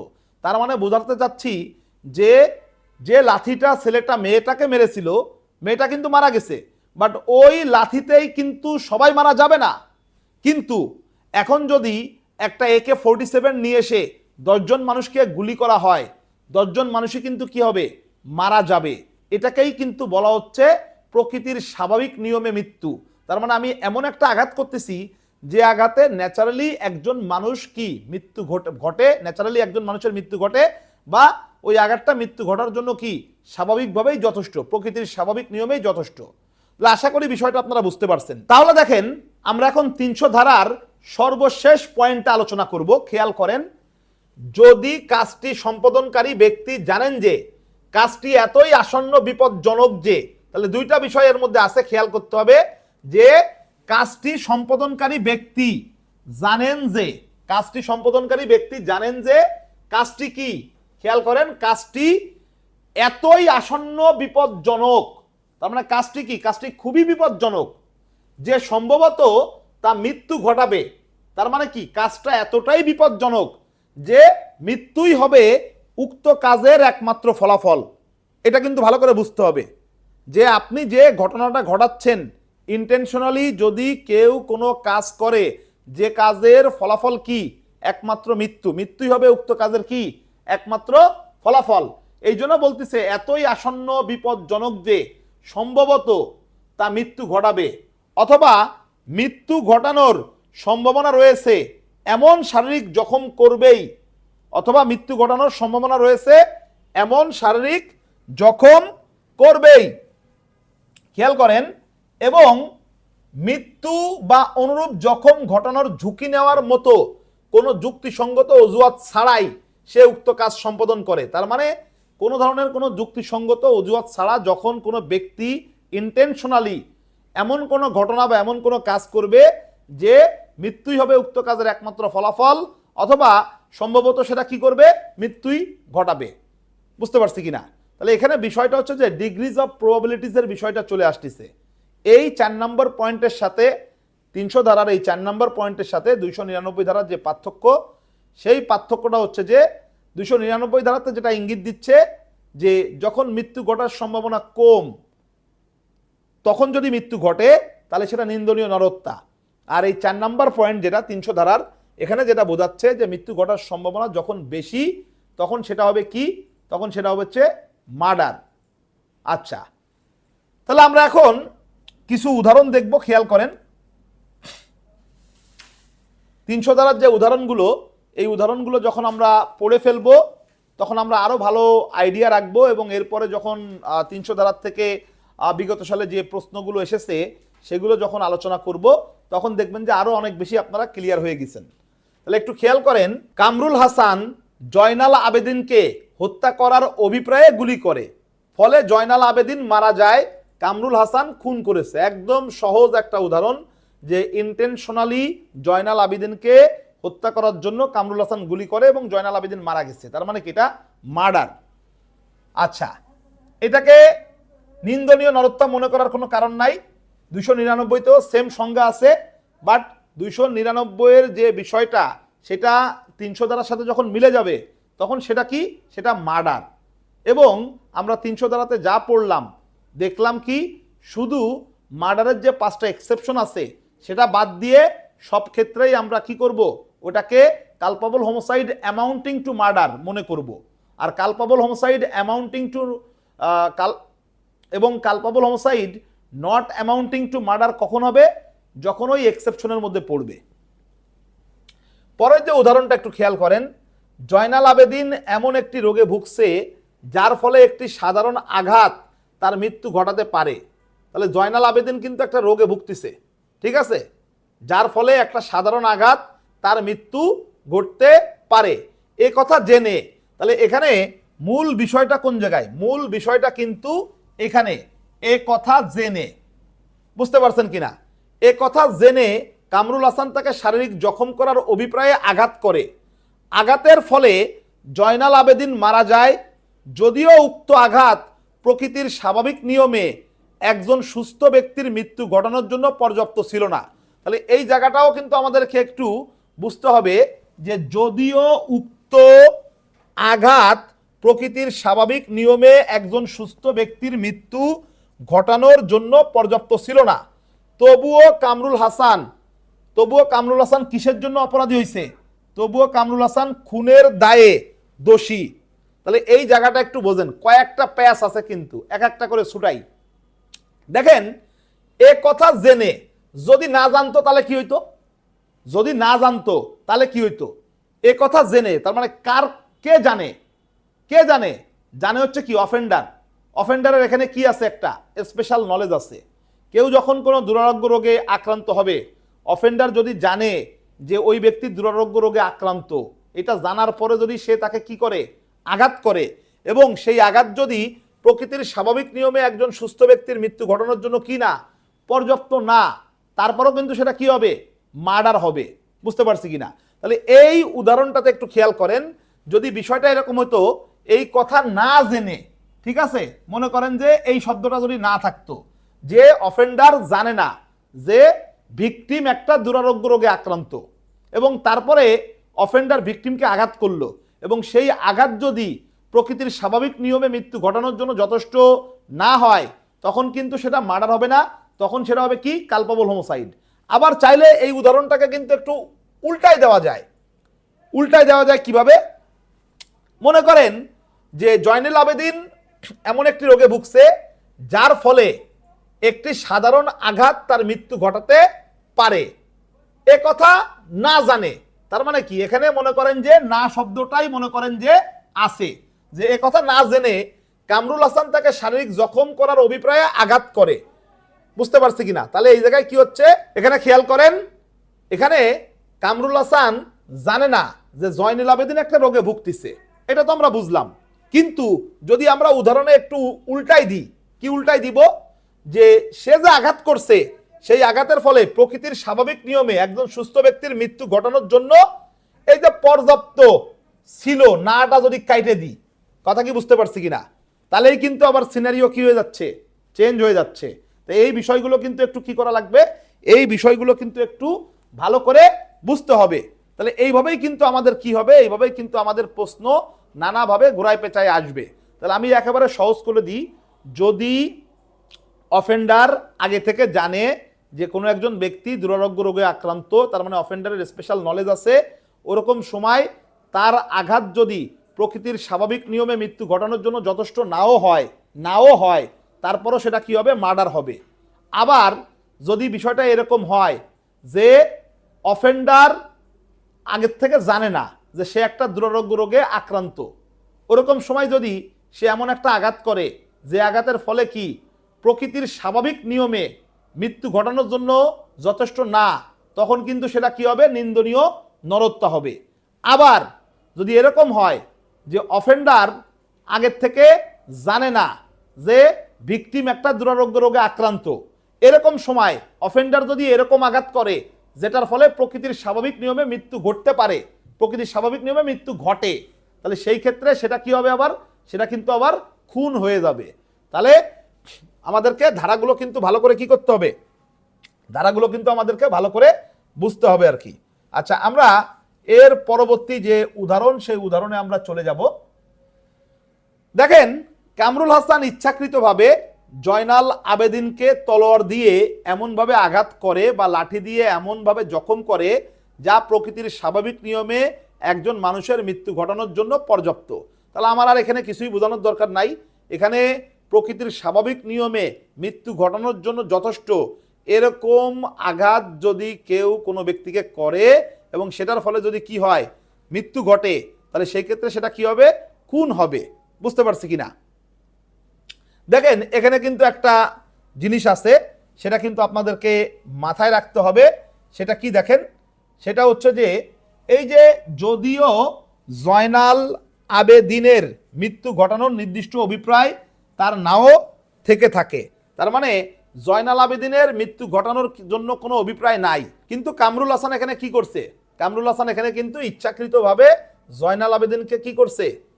আঘাত করছে। এবং সেই আঘাত কি? সেই আঘাত হচ্ছে প্রকৃতির স্বাভাবিক নিয়মে একজন মানুষের মৃত্যু ঘটানোর জন্য পর্যাপ্ত। তাহলে এটা হলে কি হবে? এটা হলে মার্ডার হবে আর কি। তাহলে বুঝতে হবে কিন্তু বিষয়গুলা।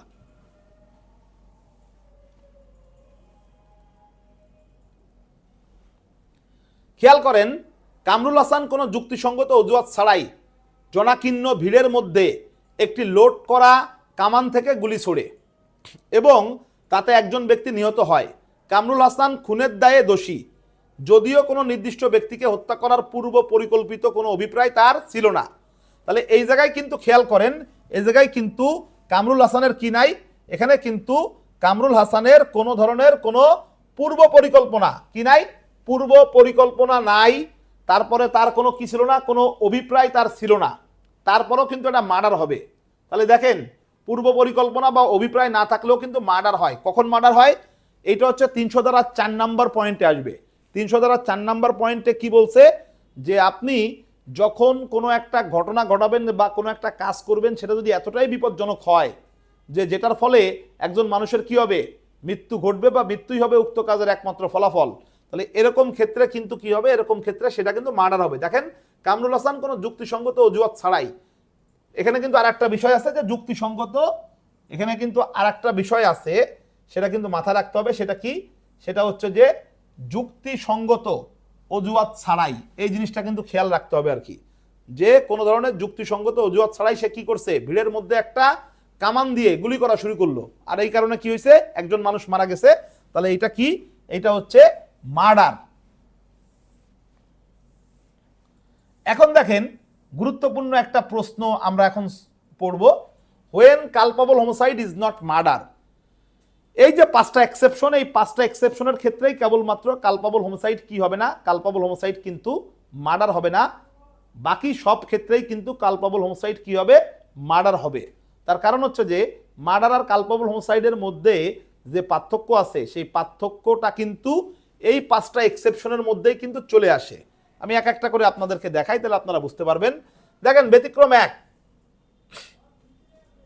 দণ্ডনীয় নরহত্যা খুন নয় যদি অপরাধী গুরুতর ও আকস্মিক উত্তেজনার। এখানে কিন্তু একটা বিষয় কিন্তু অবশ্যই মাথায় রাখতে হবে আপনাদের, সেটা হচ্ছে কি, গুরুতর ও আকস্মিক উস্কানির ফলে আত্মনিয়ন্ত্রণ ক্ষমতা যদি হারিয়ে ফেলে, এরকম ক্ষেত্রে কিন্তু কি হবে, এরকম ক্ষেত্রে যদি কোনো ব্যক্তির মৃত্যু ঘটায়, তাহলে কিন্তু সেটা culpable homicide not amounting to murder হবে। তাহলে দুইটাই এলিমেন্টই কিন্তু থাকা লাগবে, একটা হচ্ছে কি গুরুতর এবং আর একটা হচ্ছে কি আকস্মিক উস্কানি, সাডেন অ্যান্ড গ্রেভ প্রভোকেশন। এটা নিয়ে অনেক আলোচনা করা যায়, বাট এটা নিয়ে আলোচনা করার মতো এখন সময় আসলে নাই, ঠিক আছে। এই সাডেন আর গ্রেভ প্রভোকেশনের আবার 3টা এক্সেপশন আছে, বুঝতে পারছেন কিনা? এই সাডেন এবং গ্রেভ প্রভোকেশনের আবার কি আছে, 3টা এক্সেপশন আছে। তাহলে সেই এক্সেপশনগুলো দেখেন, এই যে ব্যতিক্রম আছে কিছু, খেয়াল করতে হবে। তার মানে আপনি যদি বলেন যে আমি সাডেন এবং গ্রেভ প্রভোকেশনের কারণে আমি কাউকে হত্যা করেছি, তাহলে সেই ক্ষেত্রে কিন্তু এই 3টা এক্সেপশনের মধ্যে যদি পড়ে, তখন কিন্তু আপনি সাডেন অ্যান্ড গ্রেভ প্রভোকেশনের যে এক্সকিউজ বা সেটার যে আপনার মনে করেন লজিক, সেটা কিন্তু আর টিকবে না। খেয়াল করেন, 3টা এক্সেপশনের মধ্যে প্রথম এক্সেপশন হচ্ছে যে উক্ত উস্কানি অপরাধী কর্তৃক কোনো ব্যক্তিকে হত্যা করার বা ক্ষতি করার অজুহাত হিসেবে স্বেচ্ছায় প্ররোচিত বা অন্বেষণ করা যাবে না। তার মানে আপনি এটাকে অজুহাত হিসেবে দাঁড় করাতে পারবেন না, ঠিক আছে। আপনার মনে করেন কোনো ব্যক্তিকে হত্যা করতে ইচ্ছা করতেছে, আপনি তাকে হত্যা করলেন, হত্যা করার পরে আপনি সেটাকে অজুহাত হিসেবে আপনি দেখাতে চাচ্ছেন, সেটা কিন্তু করা যাবে না। বুঝতে পারছি কিনা? তারপরে খেয়াল করেন, দ্বিতীয়ত যে বিষয়টা দাঁড়াচ্ছে সেটা হচ্ছে কি, আইন মান্য করে করা কোনো কাজ অথবা কোনো সরকারি কর্মচারী কর্তৃক তার আইনসঙ্গত ক্ষমতা প্রয়োগকালে করা কোনো কাজের ফলে উক্ত উস্কানি দেওয়া যাবে না। তার মানে সরকারি কর্মচারী যদি আপনাকে সাডেন এবং গ্রেভ প্রভোকেশন দেয়, আপনি সেই সরকারি কর্মচারীর বিরুদ্ধে কিন্তু আপনি অ্যাকশানে যেতে পারবেন না, তাকে হত্যা করতে পারবেন না আপনি। খেয়াল করেন, পুলিশ কিন্তু ধরলেই কিন্তু প্রথমে কি চোররে কিন্তু আগে একটা শটকানা দেয়, শট দেয় না, থাপ্পড় দেয় না। এখন পুলিশের পিস্তল দিয়েই সে কি করলো, পুলিশকে হত্যা করে ফেললো। পরে বললো যে আমাকে পুলিশ থাপ্পড় মারছে, আমি এই কারণে পুলিশকে হত্যা করছি। এটা কি বলা যাবে? এটা বলা যাবে না। তার কারণ হচ্ছে যে সরকারি কর্মচারী কর্তৃক তার আইনসঙ্গত ক্ষমতা প্রয়োগকালে আপনি কি করতে পারবেন না, তার বিরুদ্ধে আপনি এই যে আপনার সাডেন অ্যান্ড গ্রেভ প্রভোকেশনের যে অজুহাত, সেই অজুহাতটাকে আপনি কিন্তু দাঁড় করাতে পারবেন না। 3 নম্বর দেখেন, ব্যক্তিগত আত্মরক্ষা বা আত্মরক্ষার অধিকার আইনসঙ্গতভাবে প্রয়োগকালে করা কোনো কাজের মাধ্যমে উক্ত উস্কানি দেওয়া যাবে না।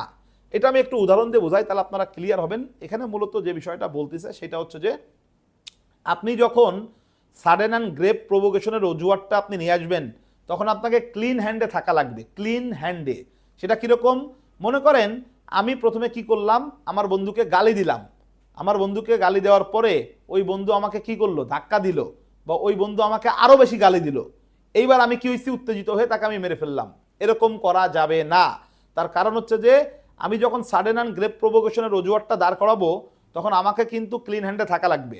আমি প্রথমে তাকে উত্তেজিত করছি, তারপরে সে আমাকে উত্তেজিত করছে, আমি প্রথমে তাকে খেপিয়েছি, আমি তাকে বিভিন্ন উস্কানিমূলক কথাবার্তা বলেছি, এরপরে সে আমাকে আরও কি করলো, আরও ডাবল উস্কানিমূলক কথাবার্তা বললো, তারপর আমি তাকে হত্যা করলাম। এটা কিন্তু হবে না। এটাকে কিন্তু এক্সকিউজ হিসেবে আপনি তখন আনতে পারবেন না। আপনি যদি সাডেন অ্যান্ড গ্রেভ প্রভোকেশনের এক্সকিউজটাকে দাঁড় করাতে চান আপনাকে অবশ্যই কি থাকা লাগবে, ক্লিন হ্যান্ডে থাকা লাগবে। আচ্ছা, এরপরে যাই আমরা। দেখেন এখানে ব্যাখ্যাটা আমরা একটু দেখি। 300 ধারাতে যে ব্যাখ্যা, উস্কানিটি অপরাধটিকে খুনের পর্যায় থেকে নামিয়ে আনার জন্য যথেষ্ট গুরুতর ও আকস্মিক ছিল কিনা তা একটি তথ্যগত প্রশ্ন। তাহলে এটা কোন ধরনের প্রশ্ন? এটা কিন্তু তথ্যগত প্রশ্ন। এটা আপনারা নিজেরাও বোঝেন যে কতটুকু উস্কানি দেয়া হয়েছিল সেটা আসলে কি, সেটা একটা ঘটনাগত প্রশ্ন বা তথ্যগত প্রশ্ন, সেটা কিন্তু আইনের কোনো প্রশ্ন না। আচ্ছা, এরপরে দেখেন আমরা কয়েকটা উদাহরণ একটু দেখব। খেয়াল করেন, অলরেডি আমি এই উদাহরণগুলো আপনাদেরকে বলে দিছি। জয়নাল আবেদিন কর্তৃক প্রদত্ত উস্কানির ফলে উত্তেজিত হয়ে কামরুল হাসান স্বেচ্ছায় জয়নাল আবেদিনের শিশু সন্তান রিফাতকে হত্যা করে। এটা কি হবে? দেখেন, জয়নাল আবেদিন কর্তৃক প্রদত্ত উস্কানির ফলে উত্তেজিত হয়ে, তাহলে এই যে জয়নাল আবেদিন, এই জয়নাল আবেদিন উস্কানি দিছে কাকে? উস্কানি দিছে হচ্ছে এই কামরুল হাসানকে উস্কানি দিছে, তাই তো? আচ্ছা, কামরুল হাসান কি করছে? কামরুল হাসান কিন্তু আপনার শিশুকে হত্যা করছে। কার শিশুকে হত্যা করছে? সে জয়নাল আবেদিনের শিশুকে হত্যা করছে। তাহলে এই জায়গায় কি আপনি সাডেন প্রভোকেশনের অজুহাত নিয়ে আসতে পারবেন? পারবেন না। তার শিশু কি দোষ করছে? তার শিশু কি আপনাকে উস্কানি দিছে? তা আপনি তাকে মেরে ফেলছেন, এটা কি হবে? এটা খুন হবে। বুঝতে পারছি কিনা বিষয়টা? আচ্ছা, তারপরে দেখেন, তারপরে উদাহরণ যে খ, এখানে একটু খেয়াল করেন। রিফাত কামরুল হাসানকে গুরুতর আকস্মিক উস্কানি দেয়। তাহলে রিফাত কি করলো? কামরুল হাসানকে গুরুতর আকস্মিক উস্কানি দিল। এই উস্কানিতে কামরুল হাসান রিফাতের দিকে পিস্তল ছুড়ে কামরুল হাসানের জয়নাল আবেদিনকে, মানে যিনি কাছেই ছিলেন কিন্তু দৃষ্টির আড়ালে, হত্যা করার ইচ্ছা বা জ্ঞান ছিল না, কামরুল হাসানের গুলিতে জয়নাল আবেদিন নিহত হন। এখানে যে উদাহরণটা, সেই উদাহরণটা সংক্ষেপে আমি যদি বলি যে আমাকে যে ব্যক্তি উস্কানি দিছিল আমি সেই ব্যক্তিকেই গুলি করছি, বাট গুলি সেই ব্যক্তির গায়ে না লেগে দূরে যায় একজন ব্যক্তির গায়ে লাগছে। কমন সেন্স কি বলে? এটা কি মার্ডার হবে?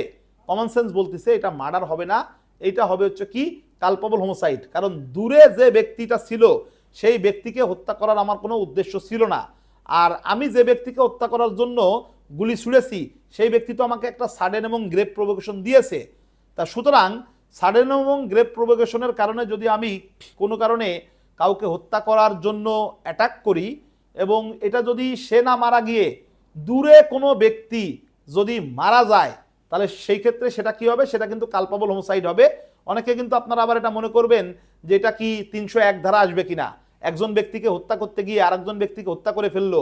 বিষয়টা কিন্তু এরকম না। 301 ধারার গ্রাউন্ডটা কিন্তু ভিন্ন। মার্ডারের যে কন্ডিশন, সেই মার্ডারের কন্ডিশনটা আগে ফিল আপ হওয়া লাগবে।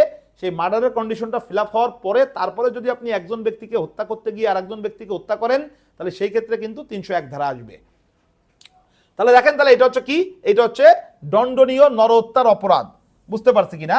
আচ্ছা, তারপরে দেখেন পরের যে উদাহরণটা দেখেন, জয়নাল আবেদিন কর্তৃক কামরুল হাসান আইনগত গ্রেপ্তার হন। গ্রেপ্তারের ফলে কামরুল হাসান আকস্মিক ও প্রচণ্ড উত্তেজিত হয়ে জয়নাল আবেদিনকে হত্যা করে। এটা হচ্ছে খুন। এটা আগেই বলছি, সরকারি কর্মচারীর এগেইনস্টে সাডেন অ্যান্ড গ্রেভ প্রভোকেশনের কোনো অজুহাত আপনার আনার কোনো সুযোগ নাই। আচ্ছা, আর একটা বিষয় আপনারা দেখতে পাচ্ছেন, এখানে আমরা বিভিন্ন নাম দিয়ে উদাহরণগুলো সাজিয়েছি, কিন্তু বাস্তবে কিন্তু এই উদাহরণগুলোই কিন্তু মূল যে আইন, সেই মূল আইনে কিন্তু ক খ কে হত্যা করেছে এইভাবে দেওয়া আছে। আমরা শুধু ওই জায়গায় নামটা চেঞ্জ করছি, কামরুল হাসান জয়নাল আবেদিনকে হত্যা করছে, এইভাবে শীটটাকে কিন্তু আমরা তৈরি করেছি এবং সহজ ভাষায় তৈরি করেছি, যাতে করে যারা পাঠক তাদের যেন পড়তে সুবিধা হয়, একেবারে সহজ যেন লাগে। দেখেন, বেয়ার অ্যাক্টের থেকেই কিন্তু সব প্রশ্ন আসে, মূল আইনের থেকেই কিন্তু সব প্রশ্ন আসে, বাট এই মূল আইনটা কিন্তু একটু কঠিন ভাষায় লেখা, এই জন্য মূল আইনটা পড়াটা কঠিন হয়ে যায়। তা আমরা এবার বার কাউন্সিল পরীক্ষার্থীদের জন্য আমরা এমন একটা শীট তৈরি করেছি, যেই শীটে কিন্তু মূল আইনটাকে আমরা কি করছি, মূল আইনটাকে কিন্তু আমরা সহজ ভাষায় লিখছি। এবং বিশেষ করে যারা এমসিকিউ পরীক্ষা দিবেন তাদের জন্য কিন্তু এই শীটটা কিন্তু খুব বেশি কার্যকারী হবে, যে এই মূল আইনটা আমরা কিন্তু একেবারেই সহজ ভাষায় লিখছি। মূল আইনের সকল তথ্যকে ঠিক রেখে আমরা কিন্তু সহজ ভাষায় কিন্তু আমরা একটা শীট তৈরি করছি। মূল আইনে যতগুলো উদাহরণ ছিল সবগুলো উদাহরণই আমরা দিয়েছি। এটা কিন্তু আপনার জন্য কিন্তু অন্যরকম কিন্তু একটা সহজ হবে বলে আমি মনে করতেছি। তাহলে দেখেন আমরা পরবর্তী উদাহরণে যাব। পরবর্তী যে উদাহরণটা খেয়াল করেন, কামরুল হাসান ম্যাজিস্ট্রেট জয়নাল আবেদিনের সামনে সাক্ষী হিসেবে উপস্থিত হন। জয়নাল আবেদিন বলেন যে তিনি কামরুল হাসানের জবানবন্দির একটি শব্দ বিশ্বাস করেন না এবং কামরুল হাসান মিথ্যা সাক্ষ্য দিয়েছেন। এই কথায় কামরুল হাসান আকস্মিক উত্তেজিত হয়ে জয়নাল আবেদিনকে হত্যা করে। এটা কি হবে? এটা কিন্তু খুন হবে। খুব সহজভাবে বুঝতে পারতেছি, কারণ ম্যাজিস্ট্রেট আপনাকে বলছে যে আমি আপনার সাক্ষ্যের এক দণ্ডও বিশ্বাস করি না। এবার আপনি উত্তেজিত হয়ে ম্যাজিস্ট্রেটকে মারি ফেলবেন? আপনি ম্যাজিস্ট্রেটের এগেইনস্টে কি আপনার সাডেন অ্যান্ড গ্রেভ প্রভোকেশনের কোনো ধরনের কোনো সুযোগ কি আপনার আছে? স্পষ্ট কথা হচ্ছে যে নাই। পরের যে উদাহরণ, সেই পরের উদাহরণে আমরা আসবো। দেখেন, কামরুল হাসান জয়নাল আবেদিনের নাক টেনে ধরার চেষ্টা করে। জয়নাল আবেদিন তার ব্যক্তিগত আত্মরক্ষার অধিকার প্রয়োগ করে কামরুল হাসানকে তা করতে বাধা দেয়। এর ফলে কামরুল হাসান আকস্মিক ও প্রচণ্ড উত্তেজিত হয়ে জয়নাল আবেদিনকে হত্যা করে। এটা কি হবে? এটা কিন্তু খুন হবে। এটাও কিন্তু আমি আপনাদেরকে বোঝাচ্ছিলাম যে এখানে খেয়াল করেন, কামরুল হাসান কিন্তু প্রথমে কি করছে?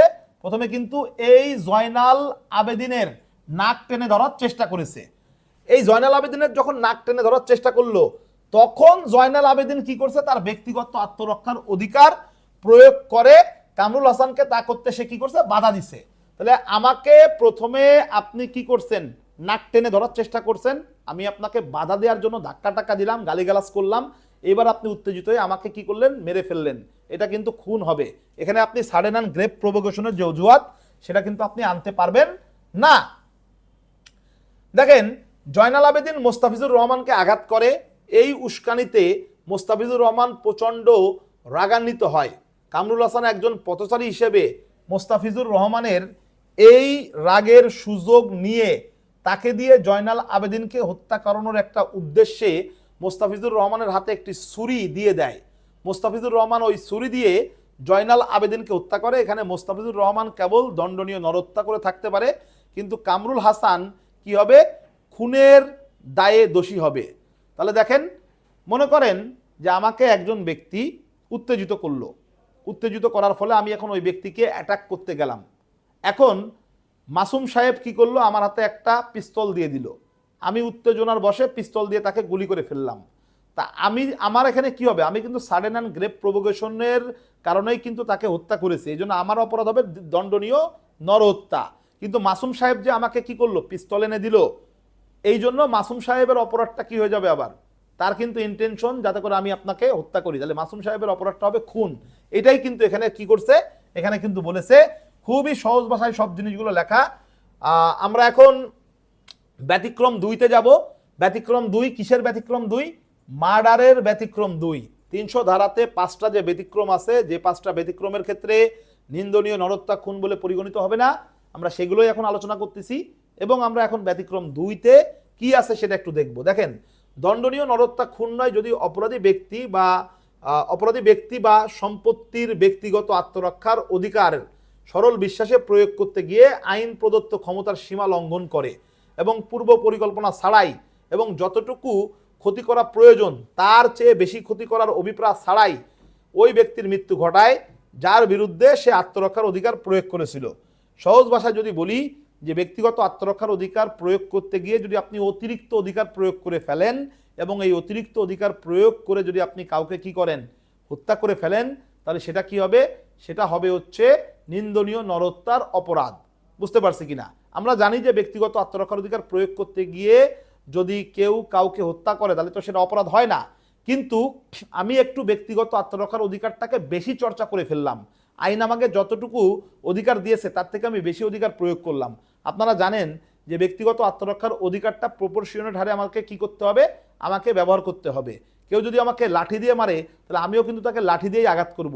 এখন আমাকে একজন লাঠি দিয়ে আঘাত করতে আসছে, আমি হাতের কাছে লাঠি পাইনি, আমি পাইছি কি একটা দা দিয়ে আমি তাকে কোপ দিছি, সে মারা গেল। এইটা কিন্তু খুন হবে না, এইটা হবে হচ্ছে কি নিন্দনীয় নরহত্যা, যেটা কিনা খুনের পর্যায়ে পড়ে না। উদাহরণ খেয়াল করেন, জয়নাল আবেদিন কামরুল হাসানকে চাবুক মারার চেষ্টা করে, তবে এমনভাবে নয় যাতে কামরুল হাসানের গুরুতর জখম হতে পারে। কামরুল হাসান একটি পিস্তল বের করে, জয়নাল আবেদিন আক্রমণ চালিয়ে যেতে থাকে।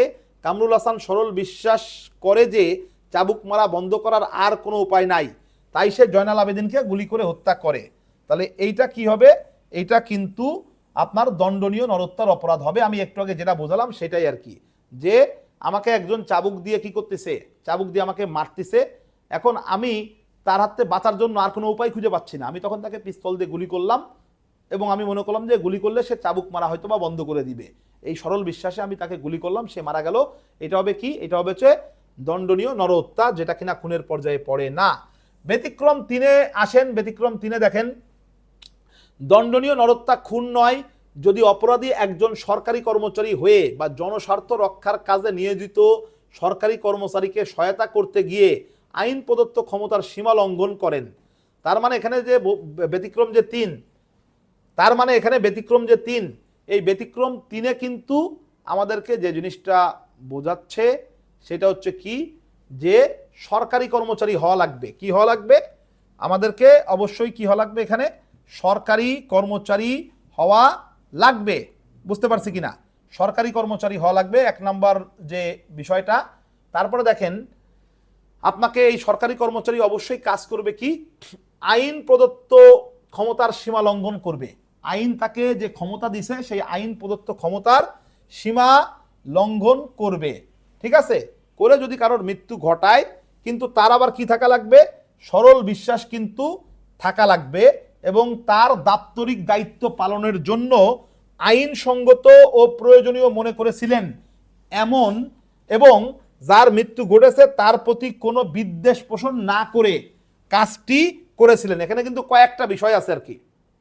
সরকারি কর্মচারী যদি জনস্বার্থ রক্ষার কাজে নিয়োজিত থাকে, এরকম অবস্থায় যদি সে আইন প্রদত্ত ক্ষমতার সীমা লঙ্ঘন করছে, তার অপরাধ একটাই, এখানে আইন প্রদত্ত ক্ষমতার সীমা লঙ্ঘন করছে, এই কারণে এটা নিন্দনীয় নরহত্যার মধ্যে পড়বে। কিন্তু তার কিন্তু থাকা লাগবে কি, তার থাকা লাগবে সরল বিশ্বাস, তার কিন্তু দাপ্তরিক দায়িত্ব পালনের জন্য আইনসঙ্গত ও প্রয়োজনীয় মনে করেছিলেন, এইভাবে কাজ করা লাগবে, এবং তার কিন্তু ভিকটিমের প্রতি কোনো ধরনের বিদ্বেষ থাকা যাবে না। এরকম ক্ষেত্রে এটা কিন্তু কি হবে, এরকম ক্ষেত্রে এইটা কিন্তু নিন্দনীয় নরহত্যার অপরাধ হিসেবে গণ্য হবে। ব্যতিক্রম 4-এ আমরা চলে আসি। দেখেন, ব্যতিক্রম 4-এ বলতেছে, দণ্ডনীয় নরহত্যা খুন নয় যদি তা পূর্ব পরিকল্পনা ছাড়াই কোনো আকস্মিক ঝগড়ার ফলে সৃষ্ট উত্তেজনার বশবর্তী হয়ে আকস্মিক যুদ্ধে, সাডেন ফাইট হচ্ছে এখানে সব থেকে ইম্পর্টেন্ট যে এলিমেন্টস, সেটা হচ্ছে সাডেন ফাইট। বুঝতে পারছি কিনা, তার মানে কোনো ধরনের কোনো পূর্ব পরিকল্পনা থাকা যাবে না। সাডেন ফাইটের ফলে যদি কেউ মারা যায় তাহলে সেটাকে আমরা কি করব, সেটাকে আমরা কিন্তু নিন্দনীয় নরহত্যা হিসেবে গণ্য করব। এই সাডেন ফাইট 1 নাম্বার পয়েন্ট। আর এখানে আর একটা বিষয় আছে, অন্যায্য সুযোগ গ্রহণ না করে, ঠিক আছে, এইটাও মাথায় রাখতে হবে, বা নিষ্ঠুর বা অস্বাভাবিকভাবে কাজ না করে, এই 3টা বিষয় কিন্তু এখানে কিন্তু আসবে। বুঝতে পারছি কিনা, এটাকে 2 নম্বর মনে করলাম আমরা, এবং এইটাকে আমরা মনে করলাম হচ্ছে 3 নম্বর। তাহলে এই বিষয়গুলো কিন্তু একটু ভালো করে মাথার মধ্যে রাখতে হবে। দেখেন, এখানে বলতেছে যে পূর্ব পরিকল্পনা ছাড়া সাডেন ফাইটের ফলে যদি মৃত্যু ঘটে তাহলে সেটা কিন্তু কি হবে, নিন্দনীয় নরহত্যা। বাট এই কথা মনে রাখতে হবে, সাডেন ফাইটের সাথে আবার কি হওয়া লাগবে, কেউ কোনো অন্যায় সুবিধা গ্রহণ করতে পারবে না, অন্যায় কোনো সুবিধা গ্রহণ করতে পারবে না। এটা কিন্তু বিশাল ব্যাখ্যা দেওয়া যায়, সময় নাই, এখন দেব না। 3 নম্বর হচ্ছে কি, নিষ্ঠুর বা অস্বাভাবিক কাজ না করা। আপনি মনে করেন সাডেন ফাইট হয়েছে, ঠিক আছে, কিন্তু একটা মানুষ যতক্ষণ না মারা যাচ্ছে ততক্ষণ পর্যন্ত আপনি তাকে মারতেই আছেন, একদম কনফার্ম মৃত্যু নিশ্চিত করলেন, তা এরকম হলে কিন্তু সেটা আবার কি হয়ে যাবে, মার্ডারে চলে যাবে। বুঝতে পারছি কিনা? এগুলো কিন্তু আরো বোঝার বিষয় আছে। এবং এখানে দেখেন এই 4 নম্বর যে ব্যতিক্রম, সেখানে একটা ব্যাখ্যা আছে। এক্ষেত্রে কোনো পক্ষ আগে উস্কানি দিয়েছে বা আগে আক্রমণ করেছে তা বিবেচ্য নয়। এই সাডেন ফাইটের ক্ষেত্রে কোন পক্ষ আগে উস্কানি দিছে বা আগে আক্রমণ করছে এটা কিনা, এটা কিন্তু কোনো বিবেচ্য বিষয় না। তাহলে এখন আমরা কিন্তু 300 ধারার 5 নাম্বার ব্যতিক্রম আলোচনা করব। এবং এই 300 ধারার 5 নাম্বার ব্যতিক্রমে যে কথা বলতেছে একটু খেয়াল করেন। দণ্ডনীয় নরহত্যা খুন নয়, যখন যার মৃত্যু ঘটানো হয়েছে তার বয়স 18 বছরের বেশি এবং সে নিজের সম্মতিতে মৃত্যুবরণ করে বা মৃত্যুর ঝুঁকি গ্রহণ করে। তার মানে আমি যার মৃত্যু ঘটাচ্ছি সেই ব্যক্তির বয়স 18 বছরের বেশি এবং সেই ব্যক্তি নিজের ইচ্ছায় কি করছে, মৃত্যুর ঝুঁকি নিছে। সেই ব্যক্তি নিজের ইচ্ছায় কি করছে, মৃত্যু গ্রহণ করছে। এরকম ক্ষেত্রে কিন্তু সেটাকে আমরা কি বলবো, সেটাকে কিন্তু আমরা খুন বলতে পারবো না, সেটাকে আমরা বলবো হচ্ছে নিন্দনীয় নরহত্যা। দেখেন আমরা কিন্তু অনেক লম্বা একটা আলোচনা করে ফেললাম এবং আমরা কিন্তু আজকে 299 ধারা এবং 300 ধারা কিন্তু আমরা একেবারে ভালোভাবে পড়াশোনা করেছি। তা এখন আমি আপনাদেরকে দেখাবো যে আপনাদের বার কাউন্সিল লিখিত পরীক্ষায় এই 299 ধারা এবং 300 ধারা থেকে কি কি ধরনের প্রশ্ন আসতে পারে। আপনারা স্ক্রিনে দেখতে পাচ্ছেন প্রশ্নগুলো আমরা সংক্ষেপে আলোচনা করব, ডিটেলসে যাব না, কারণ অলরেডি আমাদের এই আলোচনাটা অনেক লম্বা হয়ে গেছে। বাট এই আলোচনাতে যাওয়ার পূর্বে আমি আপনাদেরকে একটা স্পেশাল অফার দিচ্ছি। দেখেন যারা আপনারা এই 2026 সালে বার কাউন্সিল লিখিত পরীক্ষায় অংশগ্রহণ করবেন তাদের জন্য আমরা কিন্তু একটা স্পেশাল রিভিশন কোর্সের আয়োজন করেছি। এবং এই স্পেশাল শর্ট কোর্স বলেন, রিভিশন কোর্স বলেন, এটার কোর্স ফি কিন্তু মাত্র 1000 টাকা। মাত্র 1000 টাকার বিনিময়ে আমরা 15টা ক্লাস নিব। 15টা ক্লাস আমরা এইভাবে আপনাদেরকে স্ক্রিনে দেখিয়ে দেখিয়ে আমরা হয় ফেসবুক প্রাইভেট গ্রুপে নিব ক্লাস অথবা জুম অ্যাপের মাধ্যমে ক্লাস নিব, যেটা আপনাদের জন্য সুবিধা হয়। এবং এই ক্লাসগুলোর কিন্তু রেকর্ড থাকবে, পাশাপাশি আমাদের যে রিটেনের যে স্পেশাল নোট আছে সেই স্পেশাল নোটের যে সফট কপি সেটাও কিন্তু আমরা পিডিএফ আকারে হোয়াটসঅ্যাপে দিয়ে দিব। আর একটা বিষয় একটু বলি, যে বিষয়টা হচ্ছে যে আমাদের এই কোর্সের কোর্স ফি মাত্র 1000 টাকা। আমরা সর্বোচ্চ 100 জন ক্যান্ডিডেটকে কিন্তু এই কোর্সে অংশগ্রহণ করার সুযোগ দিব। 10 জুলাই থেকে আমাদের এই কোর্সের ক্লাস শুরু হবে, টানা 15টা ক্লাস আমরা নিয়ে নিব ইনশাল্লাহ। তা আমি এখন আপনাদেরকে নিন্দনীয় নরহত্যা ও খুনের থেকে যে ধরনের প্রশ্ন আসতে পারে এগুলো একটু দেখাই। দেখেন আপনাদের কমন একটা কোশ্চেন আসতে পারে যে নিন্দনীয় নরহত্যা এবং খুনের মধ্যে পার্থক্য। এই প্রশ্নটা কিন্তু খুবই কমন একটা প্রশ্ন। আচ্ছা, তারপরে আপনাদের প্রশ্ন আসতে পারে কালপাবল হোমোসাইড বলতে কি বোঝায়, কখন একটি মৃত্যুর ঘটনাকে culpable homicide amounting to murder এবং কখন একটি মৃত্যুর ঘটনাকে culpable homicide not amounting to murder গণ্য করা হবে। উদাহরণসহ আপনাকে কিন্তু এই প্রশ্নের উত্তর দেওয়া লাগতে পারে। এটা কিন্তু বিজিএস পরীক্ষাতে আসছিল। আচ্ছা, তারপরে দেখেন আপনার প্রশ্ন কিন্তু এরকম আসতে পারে, অপরাধজনিত নরহত্যা হলো মূল অপরাধ জেনাস এবং খুন হলো তারই একটি শাখা। উভয় অপরাধের বৈশিষ্ট্য, উপাদান ও শাস্তি উল্লেখপূর্বক উদাহরণসহ বক্তব্যটি আলোচনা করুন। এরকম প্রশ্নও কিন্তু আপনাদের আসতে পারে। আচ্ছা, আমি এই পাশে দাঁড়িয়ে দেখাই, তাহলে আপনাদের জন্য সহজ হবে। এরপরে আপনাদের আরও যে প্রশ্ন আসতে পারে সেটা দেখেন। এখানে আমরা প্রবলেমেটিক কোশ্চেন দিছি, ঠিক আছে? আমি আর পুরো প্রবলেমেটিক কোশ্চেন পড়তেছি না, আপনাদের কিন্তু এরকম করে এখানে অনেকগুলো প্রশ্ন আমরা দিয়েছি, প্রবলেমেটিক কোশ্চেন কিন্তু আমরা অনেকগুলো দিছি আমাদের শিটে। আমি আর এই জিনিসগুলো কিন্তু আমি আপনাদেরকে দেখাতে চাচ্ছি না। আমি আজকের মতো আলোচনাটা শেষ করে দিতে চাচ্ছি, কারণ অলরেডি আমরা অনেক লম্বা একটা আলোচনা আমরা করে ফেলেছি। তা আমি আজকের মতো আমার এই আলোচনাটা আমি কি করতে চাচ্ছি, আমি সমাপ্ত করে দিতে চাচ্ছি। তাহলে আমার আজকের আলোচনা আমি এখানেই শেষ করতেছি। যারা আপনারা 2026 সালে বার কাউন্সিল লিখিত পরীক্ষায় অংশগ্রহণ করবেন, আমি মনে প্রাণে বিশ্বাস করি আমাদের এই রিভিশন কোর্সটা আপনাদের কাজে লাগবে। আপনাদের যার যা পড়াশোনা করার কথা অলরেডি আপনারা শুরু করে দিয়েছেন, বাট মাত্র 1000 টাকার বিনিময়ে 15টা ক্লাসে কিন্তু আপনার ভালো একটা রিভিশন হয়ে যাবে। এবং আমাদের যে স্পেশাল যে নোট রিটেনের জন্য সাজেশন এবং সাজেশনের যে উত্তরপত্র, এটাও কিন্তু আমরা সফট কপিটা কিন্তু এই কোর্সের সাথে দিয়ে দিব। তা মাত্র 100 জন যেহেতু as early as possible registration করে ফেলুন। আজকের মতো আমি বিদায় নিচ্ছি। সবাই ভালো থাকবেন, সুস্থ থাকবেন। ধন্যবাদ সবাইকে।